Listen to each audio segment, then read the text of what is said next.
الشيطان الرجيم من حمده ونفخه ونفخه ولقد مننا على موسى وهارون ونجيناهما وقومهما من الكرب العظيم ونصرناهم فكانوا هم الغالبين وآتيناهما الكتاب المستبين وهديناهما الصراط المستقيم وتركنا عليهما في الآخرين سلام على موسى وهارون إنا كذلك نجزي المحسنين إنهما من عبادنا المؤمنين وإن إلياس لمن المرسلين إذ قال لقومه ألا تتقون أتدعون بعلا وتذرون أحسن الخالقين الله ربكم ورب آبائكم الأولين فكذبوه فإنهم لمحضرون إلا عباد الله المخلصين وتركنا عليه في الآخرين سلام على الياسين إنا كذلك نجزي المحسنين إنه من عبادنا المؤمنين وإن لوطا لمن المرسلين إذ نجيناه وأهله أجمعين إلا عجوزا في الغابرين ثم دمرنا الآخرين وإنكم لتمرون عليهم مصبحين وبالليل أفلا تعقلون. اور یقیناً ہم نے احسان کیا موسیٰ اور ہارون پر وَنَجَّيْنَاهُمَا وَقَوْمَهُمَا مِنَ الْكَرْبِ الْعَظِيمِ اور ہم نے ان دونوں کو نجات دی اور ان کی قوم کو نجات دی بڑی مصیبت سے. کل اسی آیت کے تعلق سے بات آپ کے سامنے چلی تھی، شروع کی گئی تھی، اور اللہ تعالیٰ نے موسیٰ اور ہارون علیہ السلام اور ان کی قوم بنی اسرائیل پر جو احسان کیا، جو اپنی نعمتوں کی بارش کی، اللہ تعالیٰ نے اس احسان کا ذکر کیا ہے. اور میں نے یہ بات آپ کے سامنے پیش کی کہ اللہ تعالیٰ اپنے بندوں پر جو احسان کرتا ہے وہ اپنے احسان کو جتلاتا بھی ہے، اور یہ اللہ تعالیٰ کے لیے صحیح ہے. ہم انسانوں کے لیے کسی پر احسان جتلانا یہ صحیح نہیں ہے. آج کا جو درس ہے وہ یہ ہے کہ اللہ تعالیٰ نے کہا کہ موسیٰ اور ہارون یعنی دونوں نبیوں کا ذکر کیا، اور ہم نے یہ کہا تھا آپ سے کہ یہ دونوں ایک ہی وقت میں گزرے ہوئے نبی. اللہ تعالیٰ نے ان دونوں کو نبی بنایا تھا، دونوں آپس میں رشتہ دار بھی تھے. تو موسیٰ علیہ السلام کو جب فرعون کے پاس اللہ تعالیٰ نے بھیجنے کے لیے وحی کیا کہ جو ہے وحی کی کہ جاؤ فرعون کے پاس اور اس کو توحید کی دعوت دو، جب یہ جو ہے موسیٰ علیہ السلام سے کہا گیا تو موسیٰ علیہ السلام نے ہی درخواست کی تھی اپنے رب سے، یہ جو ہے ریکویسٹ کی کہ میرے بھائی ہارون کو بھی میرے ساتھ کر دیا جائے.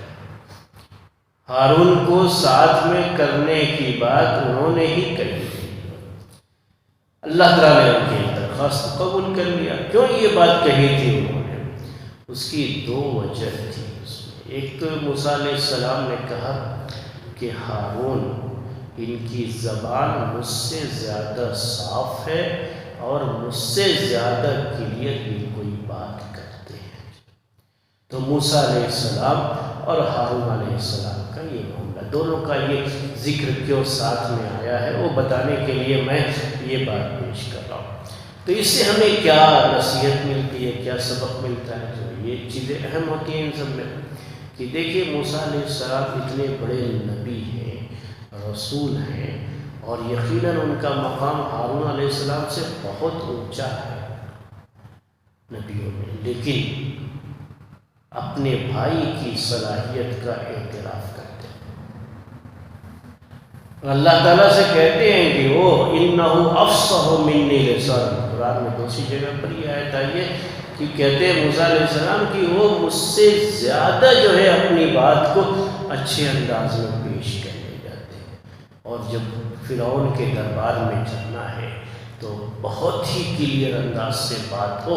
اس کے لیے بہتر یہ ہے کہ ہارون کو بھی میرے ساتھ کر دیا جائے. تو دوسرے کی صلاحیت کا اعتراف کرنا یہ بڑی خوبی ہوتی ہے کسی بھی انسان کی۔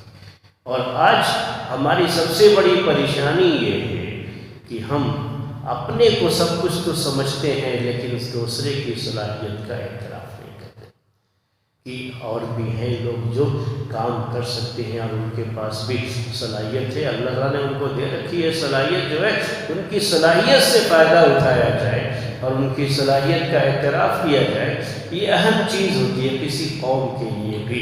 اور موسیٰ علیہ السلام کے اس قصے میں ہمیں یہ سبق ملتا ہے۔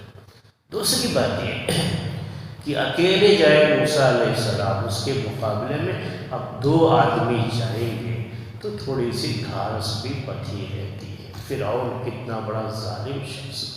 اب موسیٰ علیہ السلام کے بارے میں تو آپ جانتے ہیں کہ موسیٰ علیہ السلام تو بہت ہی جری، بہت ہی بہادر اور بہت ہی طاقتور انسان تھے۔ جو ہے اکیلے جو ہے 30 آدمی 40 آدمی جو مل کر کے جو کام کر سکتے ہیں، جو چیز اٹھا سکتے ہیں، یہ اکیلے اٹھا سکتے تھے۔ اور اس کے ان کے بارے میں آپ سنتے رہے ہوں گے قصے کہانیوں میں اس طرح کی باتیں کہ وہ پتھر جو بہت سے لوگ مل کر کے ہٹاتے تھے بکریوں کو جو ہے پانی پلانے کے لیے، وہ موسیٰ علیہ السلام اکیلے ہی ہٹا لیتے تھے۔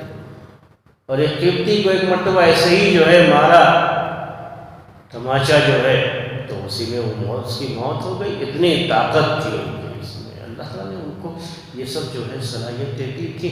لیکن زبان کا مسئلہ ایسا تھا کہ زبان تھوڑی اتنی صاف نہیں تھی جتنی ہارون علیہ السلام کی صاف تھی۔ تو یہ ہوتا ہے، یہ فرق ہوتا ہے لوگوں میں اس طرح کا۔ تو موسیٰ علیہ السلام کی اپنی جو ہے خوبی تھی اور ہارون علیہ السلام کی اپنی خوبی تھی، دونوں کی اپنی اپنی خوبیاں تھیں۔ اور اللہ تعالیٰ ہر قوم میں جب نبی بھیجتا ہے تو اس قوم کی جو ضرورت ہوتی ہے اس کے لحاظ سے، تاکہ وہ نبی وہاں اپنے مشن میں کامیاب ہو، اس کے لیے بھیجتا ہے۔ بنی اسرائیل کے لوگ ایسے تھے، یہ بہت پریشان کرنے والے لوگ تھے۔ موسیٰ علیہ السلام جیسے طاقتور شخص اور جو ہے ان کے جیسے جو ہے بہت ہی سخت مزاج کے لوگوں کی جو ہے ضرورت تھی وہاں پر، جو صبر بھی کر لے جائے ان کے ساتھ۔ آسان نہیں ہوتا تھا بنی اسرائیل کو دعوت دینا، بہت تکلیف پہنچائے انہوں نے موسیٰ علیہ السلام کو۔ پیارے نبی صلی اللہ علیہ وسلم تو موسیٰ علیہ السلام کو یاد کر کے جب آپ کو مکے والے تکلیف پہنچاتے تھے یا کبھی کسی بھی موقع پر کوئی تکلیف ہوئی تو آپ یاد کرتے تھے موسیٰ علیہ السلام کو۔ حدیثوں میں یاد ہے کہ رحم اللہ موسیٰ لقد اوذی بأکثر من ھذا فصبر، کہ اللہ تعالیٰ موسیٰ پر رحم فرمائے کہ ان کو تو اس سے بھی کئی زیادہ تکلیفیں پہنچائی گئی تو انہوں نے صبر کیا اس کے اوپر۔ تو یہ ان کی خوبی تھی۔ اور ہارون علیہ السلام کو اللہ تعالیٰ نے خوبی یہ دی، ان کے اندر وہ طاقت نہیں تھی بدن میں جو موسیٰ علیہ السلام کے پاس تھی، لیکن ان کی زبان کی طاقت تھی۔ ان کی زبان بڑی صاف، اور جب بات کرے تو سامنے والا سنتا رہ جائے، ایسی جو ہے اللہ تعالیٰ نے ان کو زبان دے رکھی تھی۔ تو یہ خوبی ان کی تھی۔ دونوں ساتھ میں گئے فرعون کے پاس دعوت دینے کے لیے۔ اور یہ بات میں نے کیوں پیش کی، یہ اہم جو ہے فائدہ ہم نے آپ سے کہا اس درس کا کیا ہے کہ آپس میں مل کر کے کام کرنے سے بہت ساری صلاحیتیں اکٹھا ہوتی ہیں تو کام صحیح ہوتا ہے۔ تو کام بڑے سے بڑا کام جو ہے انسان آسانی سے کر سکتا ہے، لیکن کیا ہے مل کر کے کام کریں۔ جو آپس میں جس کے پاس جو صلاحیت ہے، ہر آدمی اپنی صلاحیت کے لحاظ سے اس میں حصہ لے اور سب مل کر کے کام کریں تو بہت اچھا کام ہوتا ہے۔ ورنہ فرعون جیسے ظالم آدمی کے دربار میں جانا اور دعوتی کام کرنا یہ آسان کام نہیں تھا۔ مل کر کے یہ کام کرنا اس کی ضرورت تھی، اور وہ بات جو ہے یہاں ہمیں اس قصے سے معلوم ہوتی ہے۔ اس کے بعد کہا کہ وَنَجَّيْنَاهُمَا، اللہ تعالیٰ نے کہا جو بڑی جو ہے سب سے بڑا احسان ان کے اوپر تھا اس کا ذکر کیا کہ ہم نے ان دونوں کو اور ان کی قوم کو بڑی مصیبت سے نجات دی۔ یہ بڑی مصیبت وہی فرعون کی غلامی کی مصیبت تھی اور فرعون کے مظالم کی مصیبت تھی۔ اسی کو اللہ تعالیٰ نے بڑی مصیبت کہا ہے۔ پریشانیاں تو بہت ساری تھیں، لیکن ان ساری پریشانیوں میں سب سے بڑی مصیبت جو تھی بنی اسرائیل کی وہ فرعون کا ظلم تھا، اور فرعون جو ان کو غلام بنا کر کے رکھا تھا اور ایسا غلام بنا دیا تھا کہ وہ لوگ خود سوچ بھی نہیں سکتے تھے۔ آدمی کبھی جو ہے ایسا اس کا ذہن جو ہے چلا جاتا ہے، کچھ سوچنے سمجھنے کی صلاحیت ختم ہو جاتی ہے جب کسی کا اس طریقے سے غلام بن جاتا ہے، اور ایسے ہی لوگ پھر کچھ کر نہیں پاتے کیونکہ ان کو اپنے اوپر کوئی اعتماد نہیں رہ جاتا ہے۔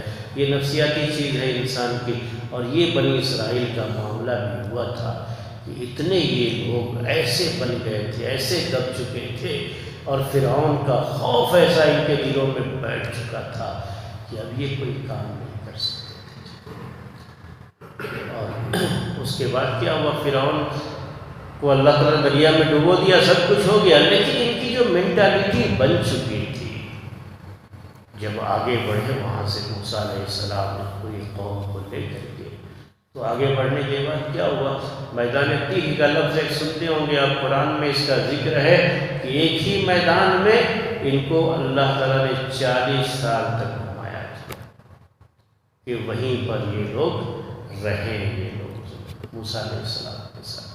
اس کے بارے میں مفسرین نے یہ بات لکھی ہے کہ 40 سال میں ایک نئی نسل تیار ہوتی کہ یہ لوگ جو بالکل جو ہے فرعون کے ساتھ، فرعون کے مظالم کا شکار ہو کر کے نفسیاتی طور پر ایسے بیمار بن چکے تھے کہ ان سے اب یہ امید نہیں تھی کہ یہ کوئی جو ہے اچھا کام جا کر کے کریں گے اور جو ہے اپنی صلاحیتوں کو بروئے کار لا کر کے ذرا مثبت کام انجام دیں گے، تو امید اس کی کم رہ گئی تھی۔ تو اللہ تعالیٰ نے پوری نئی نسل جو اس میدان میں پلے بڑھے، تو سمجھ سکتے ہیں کہ جو ہے وہ نسل کیسے تیار ہوگی، تو اس کے لیے ان کو 40 سال تک وہیں پر جو ہے اللہ تعالیٰ نے اسی میدان میں رکھا، ایسا جو ہے بنایا وہاں حساب کہ اسی میدان میں وہ 40 سال تک گھومتے رہے، کہیں جو ہے جا نہیں سکے، اور اس طریقے سے ان کی وہاں پر تربیت پھر کی گئی، جو نئی نسل تھی اس کی میدان میں تربیت کی گئی، جو کسی کی غلام نہیں، اس میدان میں اس کی جو ہے تربیت کی گئی تھی۔